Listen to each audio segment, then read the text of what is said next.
സമാന്തര ശ്രേണിയിൽ ഒരു ചോദ്യം നോക്കിയാലോ.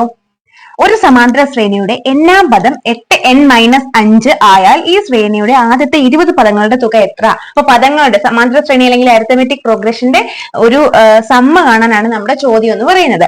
ഓക്കെ, അപ്പൊ ഇത് 10ാം ക്ലാസ്സിലുള്ളതാണ്. SCERT ടെക്സ്റ്റിൽ നിന്ന് വരുന്ന ക്വസ്റ്റ്യൻ തന്നെയാണ്, ശ്രദ്ധിച്ചിരിക്കുക കേട്ടോ. അപ്പൊ നമുക്ക് ശ്രേണിയുടെ എണ്ണാം പദം, അപ്പൊ എന്ത് ടേം എന്ന് പറയുന്നത്, എണ്ണാം പദം എന്ന് പറയുന്നത് 8n-5 ആണ്. ഇതൊരു ബീജഗണിത രൂപമായിട്ടാണ് നമുക്ക് തന്നിരിക്കുന്നത്. ബീജഗണിത രൂപം തന്നെ നമുക്ക് ഓരോ പദവും കാണാം. അപ്പൊ പദത്തിന്റെ ബീജഗണിത രൂപമാണെങ്കിൽ ഫസ്റ്റ് ടേം അല്ലെങ്കിൽ x1 എന്ന് പറയുന്നത് കാണാൻ n-ന് 1 കൊടുത്താൽ മതി.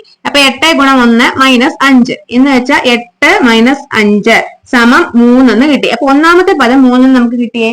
ഇനി നമുക്ക് ആദ്യത്തെ 20 പദങ്ങളുടെ തുകയെന്നല്ലേ പറഞ്ഞേക്കുന്നത്. അപ്പൊ ആദ്യത്തെ പദവും അവസാനത്തെ പദം എന്നത് 20ാമത്തെ പദവും കിട്ടിയാൽ നമുക്ക് അതിന്റെ ഇക്വേഷൻ വെച്ചിട്ട് സമ്മ കണ്ടുപിടിക്കാൻ പറ്റും. അപ്പൊ നമുക്കിനി x20 കണ്ടുപിടിക്കാമേ. x20 കണ്ടുപിടിക്കാൻ വേണ്ടിയിട്ട് n-ന്റെ സ്ഥാനത്ത് 20 ഇട്ട് കൊടുത്താൽ മതി. അപ്പൊ 8 × 20 - 5 എന്ന് വെച്ചാൽ 160 - 5 സമം 155 എന്ന് നമുക്ക് കിട്ടും. അപ്പൊ നമുക്കിപ്പോ ഒന്നാമത്തെ പദവും 20ാമത്തെ പദവും കിട്ടിയിട്ടുണ്ട്. അപ്പൊ ആദ്യത്തെ 20 പദങ്ങളുടെ തുക കാണാനെ കൊണ്ടുള്ള ഇക്വേഷൻ ഏത് ഇക്വേഷനാണ് ഉപയോഗിക്കുന്നത്?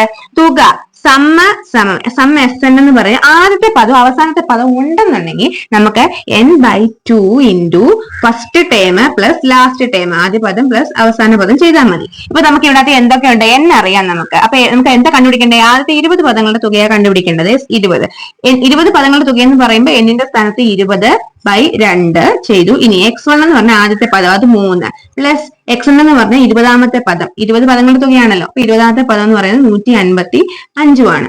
നമുക്ക് ബ്രാക്കറ്റിലുള്ളത് ഒന്നിച്ച് കൂട്ടുക ചെയ്യേണ്ടത്. 20/2 എന്ന് പറഞ്ഞാൽ നമുക്കറിയാം 10 ആണെന്നല്ലേ. ഗുണം ഇത് രണ്ടുകൂടെ കൂട്ടിയാൽ 158 കിട്ടും. അപ്പൊ 10 × 158 1580. അപ്പൊ നമ്മുടെ ഉത്തരം എന്താണ്? 1580. ഓപ്ഷൻ ബി ആണ് നമ്മുടെ ഉത്തരം.